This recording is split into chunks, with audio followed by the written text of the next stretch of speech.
இன்றைக்கி முகப்பேர் சந்தான சீனிவாச பெருமாள் கோவிலுக்கு வந்திருக்கோம். சந்தானம் என்றால் குழந்தை, மகப்பேருங்கிறது மருவி முகப்பேர்னு ஆச்சு. இது 700 ஆண்டுகால பழமையான கோவில்.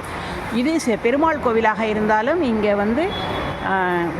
சிவ ஆகமப்படி விநாயகர் உண்டு, ஐயப்பன் உண்டு, நவகிரகம் உண்டு.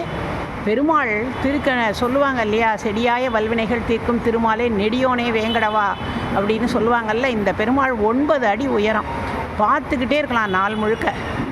இவர் குழந்தை பேர் கொடுக்கக்கூடிய பெருமாள். ஆக்சுவலாக குழந்தை இல்லாத தம்பதிகள் ஒவ்வொரு பௌர்ணமி அன்னைக்கும் ஒரு ஹோமம் பண்ணி குட்டி குழந்தை கிருஷ்ணனை மடியில் வச்சு பண்ணுவாங்க. அப்புறம் டெய்லி நித்திய கல்யாணம் நடக்கும் இந்த கோவிலில். அது ரொம்ப சிறப்பு. ஐயப்பன் சன்னதி, நவகிரக சன்னதி எல்லாமே இருக்கும். ரொம்ப அழகான கோவில். மகப்பேருங்கிறது மருவி முகப்பேருன்னு ஆச்சு. இங்கே நித்திய கல்யாணம் நடக்கும் இந்த கோவிலில். ரொம்ப சிறப்பான கோவில். 2000 அந்த கோவில் இவ்வளவு அழகாக ஆச்சு. ஆனால் கோவில் 800 ஆண்டு பழமை.